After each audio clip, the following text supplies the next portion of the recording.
গতকাল তাদের যে একটি অত্যন্ত যে কাউন্সিল হয়েছিল সেটি একটি পাতানো এবং নাটকপূর্ণ কাউন্সিল।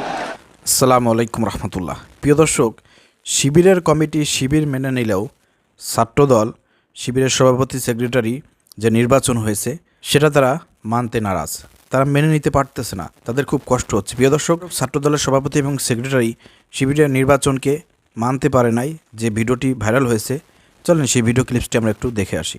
তারা প্রকাশ্যে রাজনীতি করতে চায় না, তাদের এক ধরনের রাজনীতি যেটি গোপন তৎপরতার মাধ্যমে সবসময় আপনি দেখেছেন। এবং গতকাল তাদের যে একটি অত্যন্ত যে কাউন্সিল হয়েছিল সেটি একটি পাতানো এবং নাটকপূর্ণ কাউন্সিল, কারণ আপনারা দেখেছেন কারা নেতৃত্বে যাবে সেটি পূর্ব নির্ধারিত। প্রিয় দর্শক, আগেই বলেছিলাম যে শিবিরের যে কমিটি নির্বাচিত হয়েছে সেটাকে মেনে নিলেও ছাত্রদল মেনে নিতে কষ্ট হচ্ছে, তারা মানতে পারতেছে না। তারা বলতেছে এটা নাকি একটি পাতানো নাকি নির্বাচন, একটি কাউন্সিল। প্রিয় দর্শক, কেন তারা এটা পাতানো কাউন্সিল বলেছে তার একটু এক্সাম্পল আমি দিতে চাই। প্রিয় দর্শক, প্রথমে একটা ভিডিও ক্লিপস আমি আপনাদেরকে দেখাতে চাই। ছাত্রদলের প্রতিষ্ঠা বার্ষিকী, সেই প্রতিষ্ঠা বার্ষিকীতে আজকে বাংলাদেশের বিভিন্ন প্রান্তে, বিভিন্ন জেলায়, উপজেলায়, বিভাগে, থানায়, সেখানে ছাত্রদল কিন্তু তাদের প্রতিষ্ঠা বার্ষিকী পালন করেছে। তো ঠিক তেমনি বরিশালের ছাত্রদলের এই প্রতিষ্ঠাবার্ষিকী পালন করতে গিয়ে ছাত্রদলের দুই গ্রুপের মধ্যে একটা সংঘর্ষ হয়েছে। সেই ভিডিও ক্লিপসটি আপনারা স্ক্রিনে দেখতে পাচ্ছেন। তো এটা হচ্ছে বরিশালের একটি ঘটনা, সেখানে ছাত্রদলের দুই গ্রুপের মধ্যে সংঘর্ষ হয়েছে, অনেকে আহত হয়েছে, অনেকে হসপিটালে গিয়েছে। এখন এরকম সারা বাংলাদেশের বিভিন্ন প্রান্তে ছাত্রদলের প্রতিষ্ঠাবার্ষিকী পালনকে কেন্দ্র করে ছাত্রদলের দুই গ্রুপে অনেক সংঘর্ষ হয়েছে, অনেক মারামারি হয়েছে, মাথা ফাটাফাটি হয়েছে। তো আসলে এখানে হচ্ছে মূল বিষয়, কেন ছাত্রদল শিবিরের এই যে নেতা নির্বাচনের ক্ষেত্রে যে কাউন্সিল করা হয়েছে, নেতা নির্বাচন করা হয়েছে, যে কমিটি গঠন করা হয়েছে, এটা কেন মানতে পারতেছে না এই কারণেই যে শিবির এই সোহরাওয়ার্দীতে এত বড় একটা সম্মেলন করলো, এত 10,000 সদস্য সেখানে, তাদের মধ্যে কোনো দুই দল বিভক্ত হয় নাই, কোনো মারামারি হয় নাই, কোনো কাটাকাটি হয় নাই। শিবিরের সভাপতি কে হয়েছে, সেক্রেটারি হয়েছে, এ নিয়ে কারো কোনো রকমের কোনো প্রতিক্রিয়া নাই, কোনো অবজেকশন নাই। এমনকি 10,000 সদস্য নিয়ে যে শিবির যে প্রোগ্রামটি করলো, সম্মেলনটি করলো, সেখানে খাবার নিয়ে কোনো মারামারি নাই, চেয়ার ছোড়াছুরি নাই, চেয়ারে বসা নিয়ে কোনো মারামারি নাই। এইগুলো না থাকার কারণে আসলে ছাত্রদলের সভাপতি এবং সেক্রেটারি তারা এই যে নতুন কমিটি করা হয়েছে শিবিরের, এই কমিটি তারা মানতে নারাজ। তারা ভেবেছিল যে আমরা যে রকমের আমাদের সভাপতি হয়, সেক্রেটারি হয়, আবার অপরপক্ষে ছাত্রদলের অন্য গ্রুপ দাঁড়ায় যায় যে না, আমরা এটা মানি না, আমাদেরকে বঞ্চিত করা হয়েছে, আমরা ত্যাগী নেতা, আমাদেরকে কেন কমিটিতে রাখা হলো না। আপনারা দেখেছেন গত কয়েকদিন আগে ঢাকা কলেজ, জগন্নাথ বিশ্ববিদ্যালয়, সেখানে ছাত্রদলের কমিটি দিয়েছে।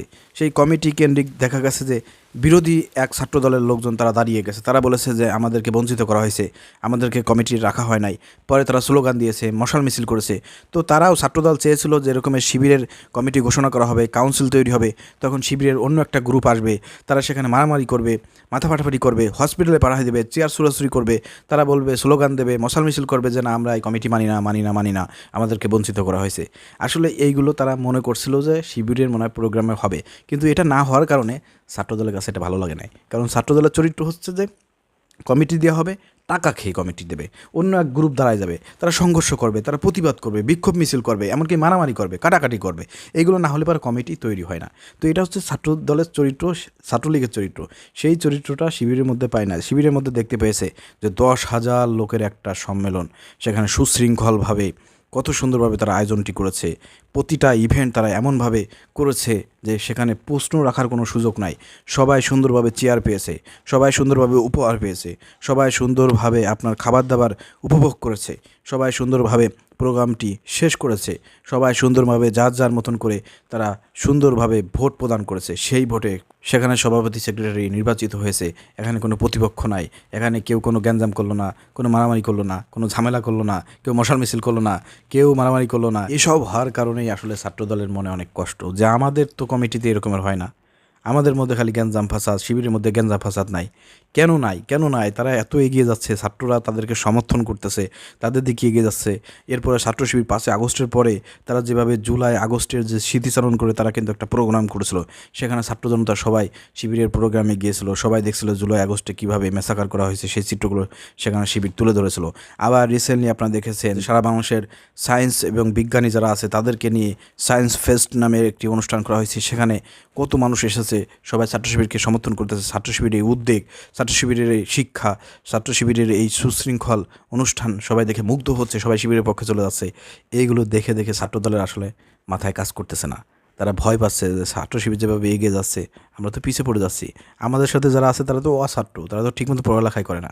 আর ছাত্র শিবির যারা করে তারা মেধাবী, এবং মেধাবীরা ছাত্র শিবিরে আসতেছে, তারা তো এগিয়ে যাচ্ছে, আমরা তো মেধাবী তাদের সঙ্গে পারতেছি না। তো এই সব কারণে আসলে বর্তমান তারা আসলে শিবিরের বিরুদ্ধে উঠে পড়ে লেগেছে। এবং শিবিরের এই নির্বাচনকে আপনারা চিন্তা করে দেখেন, শিবিরের একটা ব্যক্তি অবজেকশন দিল না যে আমরা সভাপতি এই জাহিদুল ইসলামকে মানি না, সেক্রেটারি এই সাদ্দামকে মানি না, একটা লোকও বললো না।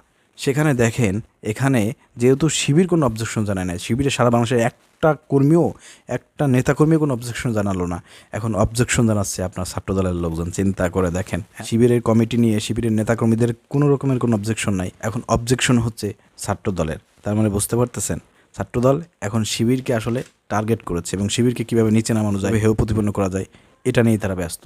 ঠিক আছে প্রিয় দর্শক, এখানে আসলে তারা মূর্খতার পরিচয় দিয়েছে। তারা তাদের যে চিরচারিত যে অভ্যাস, যে অন্যের ভালো দেখতে পারে না, সেটাই এখানে ফুলে উঠেছে। প্রিয় দর্শক আপনারা জাজ করবেন এখানে আসলে শিবির নিয়ে ছাত্রদলের এই সভাপতি সেক্রেটারি যে বক্তব্য দিয়েছে, এবং সভাপতি বলেছে নৈরাজ্য চাঁদাবাজদের অবরণ্য হয়ে উঠেছিল যে ছাত্র রাজনীতি, সে ধরনের ছাত্র রাজনীতি বাংলাদেশ থেকে পুরোপুরি বিলুপ্ত করবে বাংলাদেশ জাতীয়তাবাদী ছাত্র। যে আমরা এতদিন দেখেছি চাঁদাবাজি হয়েছে, ও হয়েছে, আমরা ছাত্রদল এই বাংলাদেশের মাটি থেকে চাঁদাবাজ মুক্ত করব, আমরা সন্ত্রাসী মুক্ত করব, ক্যাম্পাসে একটা সুন্দর শিক্ষার পরিবেশ আমরা বাস্তবায়ন করব। আসলে কি ছাত্রদলের দ্বারা সম্ভব? যেখানে ছাত্রদল শিক্ষা অঙ্গনে কমিটি দেয়, অন্য এক গ্রুপ তাদের বিরুদ্ধে মিছিল করে, বিক্ষোভ করে, মারামারি করে, সংঘর্ষ করে, তাদের দ্বারা যারা নিজেদের মধ্যে মারামারি করে, কামড়াকামড়ি করে পদ নিয়ে, তাদের দ্বারা কি ওই ক্যাম্পাসে, শিক্ষার ক্যাম্পাসে কখনো কোনো সুন্দর কোনো পরিবেশ সৃষ্টি করা সম্ভব? এটা সমস্ত ছাত্র জনতা, বৈষম্য বিরোধী ছাত্র আন্দোলন থেকে শুরু করে ছাত্র জনতা সবাই ভালো করে জানে যে না, এদের দ্বারা সম্ভব না। তাদের নিজেদের দলের মধ্যে পদ নিয়ে মারামারি কামড়াকামড়ি হয়ে যায়, দুই গ্রুপ সৃষ্টি হয়ে যায়, নিহত হয়, আহত হয়। তারা কীভাবে সুন্দর পরিবেশ দেবে? সুন্দর পরিবেশ দিতে পারবে তারাই যাদের দলের মধ্যে শৃঙ্খলা আছে, যাদের দলের মধ্যে কোনো গ্রুপ নাই, যাদের দলের মধ্যে নেতা নির্বাচন নিয়ে কোনো কামড়াকামড়ি নাই, মারামারি নাই। পারবে এই শিক্ষা অঙ্গনে প্রতিটা বিশ্ববিদ্যালয়, স্কুল, কলেজ, ইউনিভার্সিটিতে সুন্দর একটা শিক্ষার্থীদের জন্য পরিবেশ নিশ্চিত করতে। সেই সংগঠনটিই হচ্ছে ইসলামী ছাত্র শিবির। প্রিয় দর্শক, মিলাই নিয়েন এবং ভিডিওটি শেয়ার করে দিন। আসসালামু আলাইকুম রহমতুল্লাহ।